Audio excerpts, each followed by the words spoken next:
Bismillahirrahmanirrahim. Assalamu alaikum students. Welcome to SSS Educational Channel. Today we are going to solve the exercise of Unit 9 for English. The title of the unit is The Fantastic Shoemaker and this is the fourth video for this lesson. Before starting the questions and answers, we would quickly do the MCQs and then we would do some sentences, and in the next video we would solve the questions and answers. तो बेटा पहला MCQ जो multiple choices हमें दी हुई हैं वो है Zareen Gul's brother shoes were extremely durable because he never compromised on. Zareen Gul brothers is in fact the name of the shop.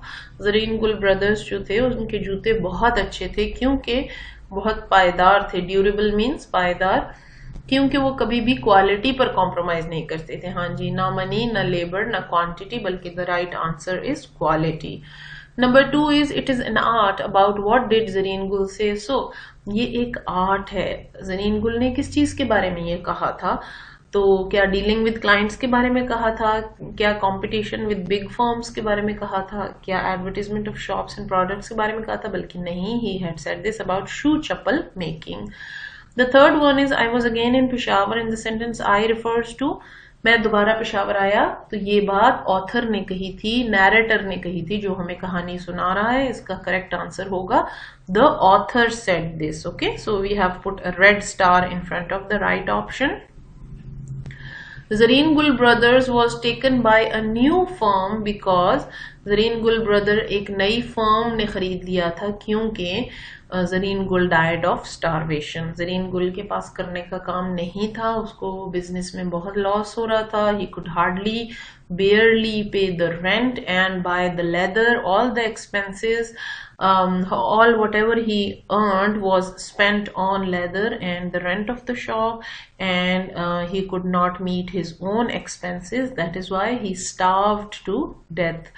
Starvation यानी भूख से मर जाना. इवेंचुअली इस वजह से ज़रीन गुल ब्रदर की शॉप किसी और फर्म ने ले ली. जी बच्चों, the next part is of vocabulary. A part is find and underline the direct quotations enclosed in quotation marks from the context. If you look at the third video of this lesson, ये तो fourth video है, इससे पहले अगर आप third video को देखिए तो उसमें हमने डायरेक्ट कोटेशंस, जब हम लेसन पढ़ रहे थे तो उसमें हमने आपको डायरेक्ट कोटेशंस को अंडरलाइन करवाया था और वो आप वहां से देख सकते हैं. टेक्स्ट में से डायरेक्ट कोटेशंस जो इन्वर्टेड कॉमास में लिखी होती हैं उनको डायरेक्ट कोटेशंस कहते हैं. जो किसी दूसरे के अल्फाज होते हैं वो वहां से आप देख सकते हैं. Rewrite 5 sentences from the story which have adverbs. 5 वो जुमले लिखिए जिनमें एडवर्ब्स हैं. ये भी इंशाल्लाह हम अगली वीडियो में कर लेंगे. Part C, find the meaning of the following phrases and use them in your sentences. ये फ्रेजल वर्ब्स हैं. Look up, look down, look after, look in and look out. इनमें लुक वर्ड कॉमन होता है, लेकिन जिस तरह के आप देख सकते हैं कि इन सब के मीनिंग फर्क होते हैं. तो आपके लिए ये मीनिंग और सेंटेंसेस लिखे हुए हैं. Please write them down in your copy, in your neat notebook. Look up to search for information. ठीक है, लुक अप का मतलब होता है ढूंढना, इन्वेस्टिगेट करना, रिसर्च करना, किसी चीज के बारे में इंफॉर्मेशन लेना. इसके सिनोनिम्स क्या होंगे? Search, seek, investigate and research. इन सब का यही माना है. सिनोनिम होता है मुतरादिफ अल्फाज, तो इन सब के माना एक ही है. The sentence is I looked up the number of the restaurant in the phone book. मैंने रेस्टोरेंट का नंबर फोन बुक से लिया. आई सर्च्ड फॉर इट. ठीक है, अगर इसको आप सर्च्ड से रिप्लेस कर दो तो ये बिल्कुल सही जुमला. I search the number of the restaurant in the phone book. तो लुक्ड अप का मतलब है ढूंढना. लुक डाउन, लुक डाउन होता है किसी को हकीर समझना, किसी को घटिया समझना. They look down upon her, वो उसको हकारत से देखते थे.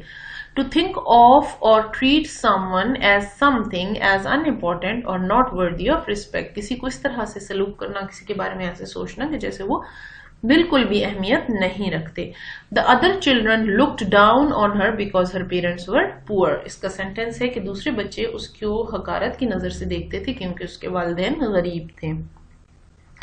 So look down means किसी को हकीर समझना. लुक आफ्टर का मतलब होता है to take care of someone. the mother looked after the child very well, the maid looked after the child very well, किसी की देखभाल करना, ठीक है। इंग्लिश में to take care, keep under careful scrutiny, किसी के पे ऊपर नजर रखना, किसी की परवरिश के ख्याल से उसका ख्याल रखना। The sentences are, he helps to look after his grandfather who is an invalid, वो अपने बूढ़े दादा का ख्याल रखने में मदद करता है जो कि एक इनवैलिड है। इनवैलिड का मतलब होता है जो बिस्तर तक महदूद हैं, जो बीमारी की वजह से, कमजोरी और बुढ़ापे की वजह से बिस्तर से उतर के नहीं जा सकते। It is a tradition that the young look after the old in their family, ये एक रवायत है कि जो यंग होते हैं, छोटे होते हैं, वो बूढ़ों को लुक आफ्टर करते हैं, फैमिली में उनका ख्याल रखते हैं। तो लुक आफ्टर का मतलब है देखभाल करना। The next one is look in. Look in actually as such a phrasal verb नहीं है। आपकी बुक में लुक इन दिया हुआ था तो इसलिए हमने लुक इन ही बनाया, अदरवाइज लुक इनटू है, ठीक है। लुक इनटू जो वर्ड है, जो फ्रेजल वर्ब है, वो अगर दिया जाता तो ज्यादा मुनासिब था। बहरहाल लुक इनटू का मतलब होता है किसी मामले की छानबीन करना। उसका मतलब भी मैं समझा देती हूँ। लुक इनटू होता है कि I will look into this matter later, मैं बाद में इस मामले की छानबीन करूंगी, ठीक है। लेकिन लुक इन जो है इसका सिंपली मतलब है किसी चीज को देखना। She cast a quick look in the rear mirror. उसने एक जल्दी की नजर पिछले वाले शीशे में डाली। रेयर मिरर क्या होता है? रेयर मिरर गाड़ी का जो शीशा होता है जिसमें ड्राइवर को पिछली वाली गाड़ियां नजर आती हैं, उसको रेयर व्यू मिरर या रेयर मिरर दोनों कहते हैं, जो आमतौर पर ड्राइवर इस्तेमाल करते हैं, ठीक है। तो उसने पिछले वाले शीशे में एक जल्दी की नजर डाली। Look out, look out is a phrasal verb, इसका मतलब होता है अपना ख्याल रखो। Look out, the thieves are in the city. Look out, you may fall down, ख्याल करो तुम कहीं गिर ना जाओ। इस तरह से लुक आउट इस्तेमाल होता है। बी विजिलेंट, विजिलेंट होता है careful and someone who is very someone who is careful about something. Be on the look out और बी केयरफुल। सेंटेंस है, the people have warned shopkeepers to look out for thieves. People have warned shopkeepers. The police has warned shopkeepers to look out for thieves. Police ने shopkeepers को मुतनब्बे किया। warned means उनको इस तरफ ध्यान दिलवाया, इस तरफ ख्याल दिलवाया, मुतनब्बे किया, तनबी की कि ख्याल करो आजकल चोर यहाँ पर हैं। look out for thieves, be careful from the thieves। तो बच्चों ये थे MCQs और कुछ फ्रेजल वर्ब्स, और इंशाल्लाह अगली वीडियो में हम क्वेश्चंस एंड आंसर्स करेंगे। ये फ्रेजल वर्ब्स, इनकी मीनिंग और इनके सेंटेंसेस सब आपने कॉपी में लिखने हैं, और फिर क्वेश्चन आंसर्स भी इंशाल्लाह अगली वीडियो में देख के आपने अपनी कॉपी में लिखने होंगे।